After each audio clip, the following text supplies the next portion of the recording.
Greetings, ladies and gentlemen.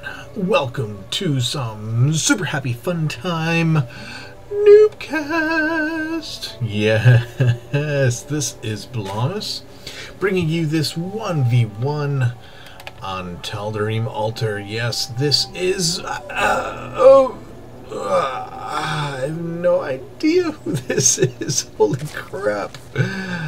If somebody happens to know Korean, feel free to translate. I'm gonna call him G-Dragon because that's what Stargirl would call him.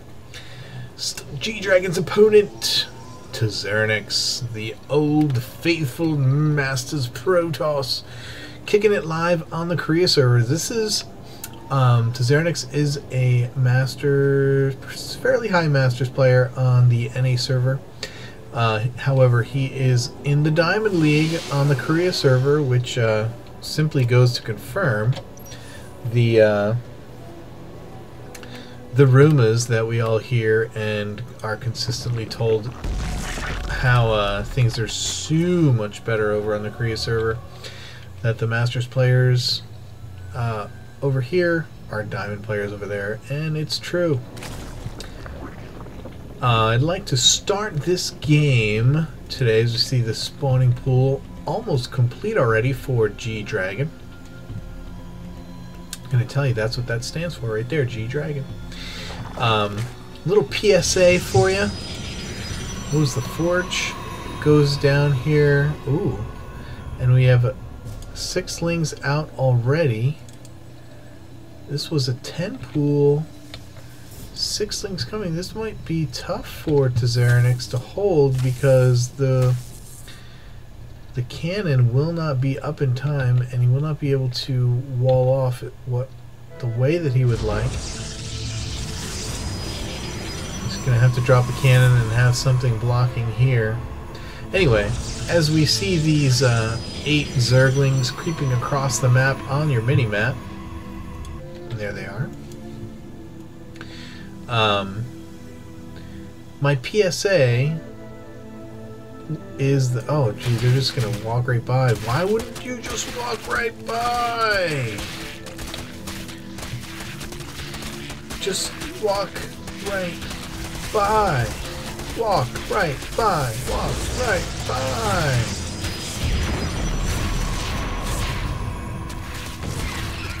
Walk right by. And the cannon's gonna win, because that's what cannons do. Gateway going back up here. Another pylon. So we managed to hold off the 8 gates. And I'm getting crap for... like really, really bad. Oh, look at that gas steal. My FPS was way low for a while there. It's still not great. Makes me think that other things is going on the PC that ain't supposed to be going on. But anyway, PSA I was talking about. PSA, for those of you who are unaware, stands for Public Service Announcement. That's right. The PSA has to do with playing Skyrim. And I would say if you're a student and you have like any projects coming up, if you've got midterms or finals or whatever, if you have anything, you know, that's remotely important that in front of you that you have to do, don't buy Skyrim. Do not buy Skyrim. It's a fun game, it's an amazing game, gorgeous, gorgeous graphics, but I'm encouraging you not to buy it because it is the deepest, sickest time sink of all time, ever in the history of time sinks. Roaches out to kill Tazernix's pylon. Tazernix, by the way, is getting his expansion up, 2nd cannon down, blocking off completely against the impending ling attack, but it's not going to be lings, it's going to be roaches. It's only 4 of them, so we'll see what he can do. I mean, he's It's going to take out the forge, is basically, I think, what's going to happen. Roaches kill zealots really fast. Anyway, Skyrim, awesome, amazing, beautiful game, really fun to play, but you will not get anything done. And no matter what, no matter how well you plan, no matter how disciplined you are, it's one of those games that you just completely get lost in. This has happened to me several days in a row as these cannons are killing these roaches, and G-Dragon's going to have to pull out, get out of dodge. Surprised that Xernex is letting this stand for as long as he has. You know, not yesterday and today both, I was sitting down, wanted to play a little bit, and I was like, alright, I'm going to play 1 hour of Skyrim because I know I have other things to do. I want to cast some games, I want to do this and that. Maybe play some Battlefield 3 or some Modern Warfare, whatever. Just check out those games. You know, so I'm just going to play an hour of Skyrim, and that's it. I'm not going to play any more. No way. So I start to play. Hour goes by. 2 hours go by. 5 hours go by. And I look up at the clock and I have no idea how much time has passed. None whatsoever. So yeah, that is the definition of time sink, ladies and gentlemen. So it's much later than I wanted to be casting this game. And you have to blame Bethesda for making an amazing game. But of course, it's not really their fault. Stalker gonna be able to kill? Oh. Nope. Nope, nope. G-Dragon wisely getting out of dodge, dropping some spores and spines, getting some defense up.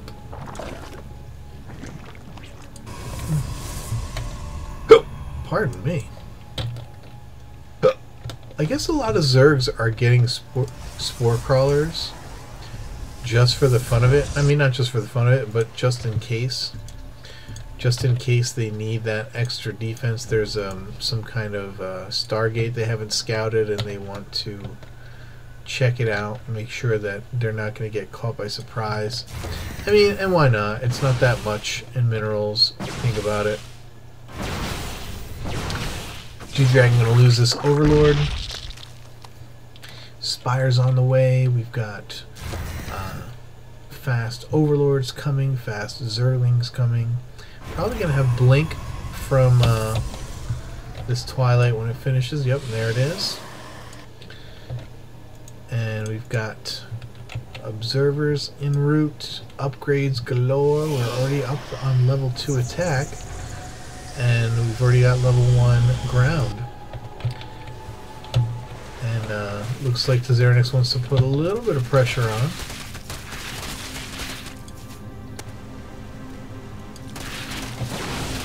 And that's going to be too many Zerglings for this number of Stalkers, I think. Can we get a surround on a couple of these? Oh, he's trying to shoot like, he's trying to kite like they're Marines. You can kite with Stalkers, but the timing is much, much later. And Xernex going to lose all of those Stalkers. G-Dragon breaking down rocks for his third. Speedy Overlord wants to come in and see the robotics bay.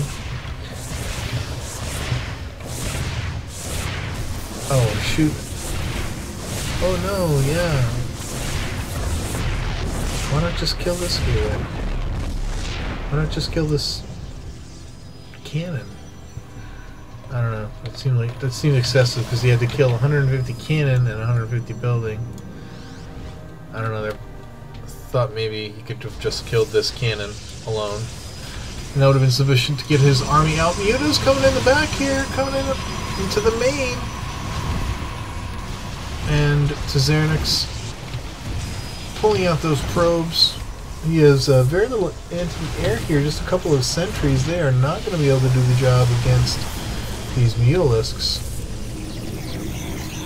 And the Mutas are going to be now looking into... Oh, no, they're focusing down the sentries. A couple Stalkers here. But Blink, did Blink finish? Blink must have finished. No. Yeah, it did. Wow, seemed like it was pretty fast. It seemed as though it was pretty quick. Let's see here. Everything is the same. Mutas are hanging out back here. Yep. I'm waiting for the next opportunity to come in. And we see G-Dragon has his third up. He's got a queen already in place. No injects yet. We're going to see how he chooses to use that hatchery. A lot of Zergs right about now, to get that third base in, or right before even they get that third base in, throw down a macro hatch here, or over here, or next to the main, something, so that they can have that extra round of larva. Oh, there's the Nidus. I heard it, and it didn't quite register. Pouring in units. G-Dragon just totally pouring in a butt ton of units, mostly roaches. All the Zerglings are already dead. It's going to be very difficult for Tzernix, looks like, to hold itself. But here comes the Colossus. But he is all alone, so you might want to try and see if you can get him up on the high ground. But I don't think he's going to be able to do it. And he's chasing him down. And nope. I thought he might have a chance to get him off the high ground. But no, not the case. You're going to lose. Oh wow. Zealots were able to kill those off. These Stalkers, I don't think so. Unless they're going to actually fight, it could still be trouble. And I think it's going to be Tzernix down to one mining base, his natural. And wow, that was a huge Nidus. Lots of units poured out of there. And he didn't even move in the mutas. Imagine if he had moved them in and they were able to add to the chaos, confusion, and damage happening there. That's so weird. Another Nidus who's sitting right there and he didn't look, he didn't try to see it. It just came up literally right in front of his very face. Colossus running away, does not want to get killed again by the roaches. Pardon me, I'm so boring. It's also 3:30 in the morning. From where I'm sitting, I mean, obviously, not for you guys. Pretty big food disparity here between our Korean G-Dragon and our Australian Tzernix.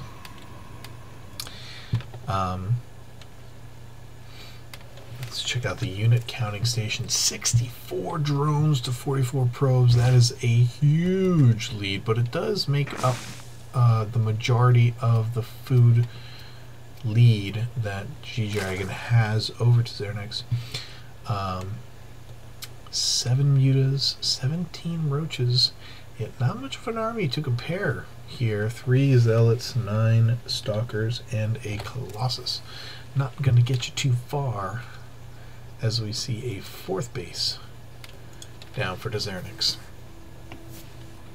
During this lull in the action, let me remind you, ladies and gentlemen, that you are watching NuubCast, where we love the noobs, love to prove that which you continue to prove to me over and over and over again, that doesn't take super mechanics and amazing gameplay in order to have exciting games. Even non-pros can put on good games and entertaining and fun games, and you guys continue to show me that, continue to prove my philosophy to me, and I couldn't be happier about that. So thank you guys for tuning in, for hanging out, for enjoying each other's play, and you know, we learned a little bit along the way too. We learned that mutas really shouldn't try to kill cannons. Might be a little bit low in numbers to be trying to kill cannons. I think you need at least probably 20, 15, 20 mutas to go in and really start going after buildings, especially when you're getting shot at. Wow, G-Dragon not messing around, not only getting his 4th, but his 5th base as well. And has a lot of Zerglings out on the field. Zerglings probably not the best unit when you see those Colossus. Then again, what is? I mean, Mutalisks definitely. Obviously, Colossus have to fall over before they can shoot at Mutalisks. Oh my goodness. Tazernix again not playing. That was a move command. And I cannot stress how important this is, guys. You should never just be right-clicking your army anywhere on the map. Ever, ever, ever, ever, ever. The only thing you should ever move are probes. Everything else should be A moves. And you should be attack moving your units anywhere along the map, whether it's for scouting, whether it's for whatever. 2 reasons is you're not going to get what just happened with Taz right there and have your army just walking on by while you're getting eaten up by Mutalisks. But the other side of it is you get the, even if it's just a probe, you get the alert on the minimap. You get the flash, and you know they'll say we're under attack or we cannot hold or whatever. And you know, that's a really good thing to be able to do, because I mean one of the strategies, you know, one might try to implement in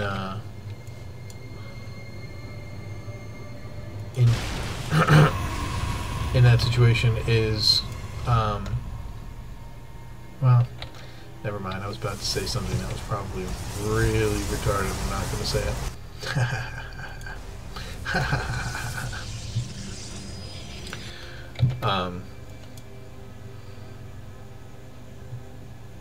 Yeah.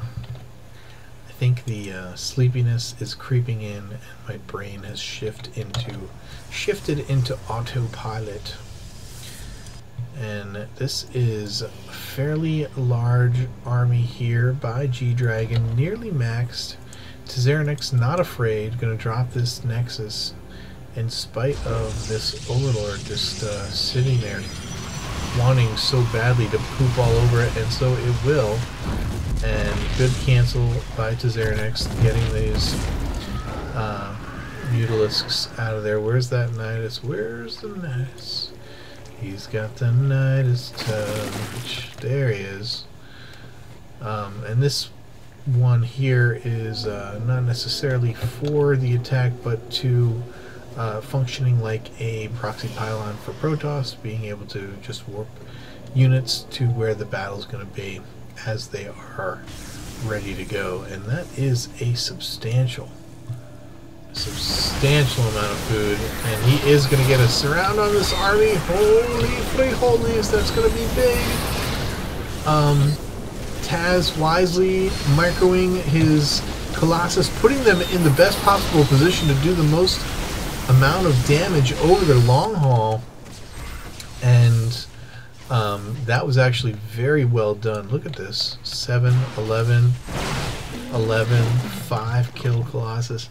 That's a lot of kills, baby. And what looked like, and I think if Tazernix does not micro his Colossus there, that match goes incredibly differently. If you didn't put him in that exact spot that he put them in, where they were out of reach of both of the flanks. So a lot of lings, lots of roaches for Colossus against a couple of ultras. 5th Colossus coming in and adding in, but now almost everything else is dead. Tazernix has to get those Colossus on the high ground, and here come the Stalkers. But now G-Dragon's in trouble, because if I'm Tazernix, wait a minute, did I say that? Did I say that right?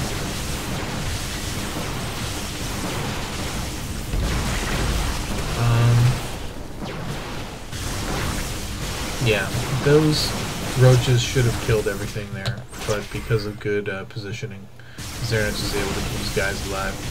And that was a huge... I'd be pissed if I was G-Dragon, because that was a huge army, and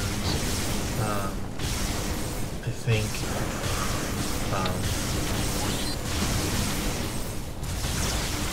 you know, he should have... I would see how he would think that moving in with that size of an army would have won him that battle, and perhaps even the game, because, man, it's good. And now Cerex moving in for the kill, trying to kill some bases. He's got base in your face, and now we've got a, looks like a trade going on here between G-Dragon and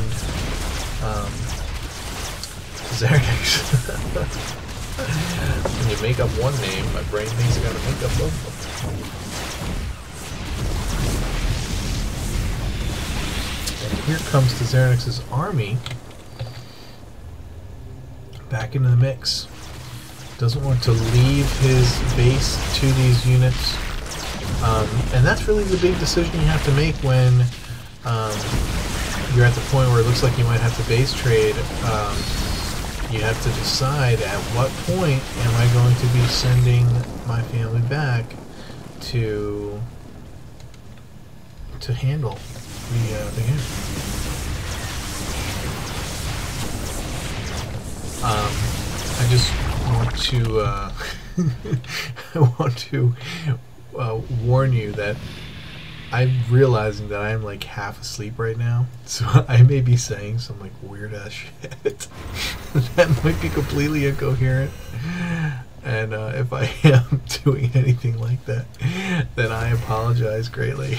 But it could also be freaking hilarious, so hopefully some funness abounded in it. Is that a Broodlord? It was indeed, going down underground. Archon's out in front. I'd love to see that. Tearing things up for the Protoss player.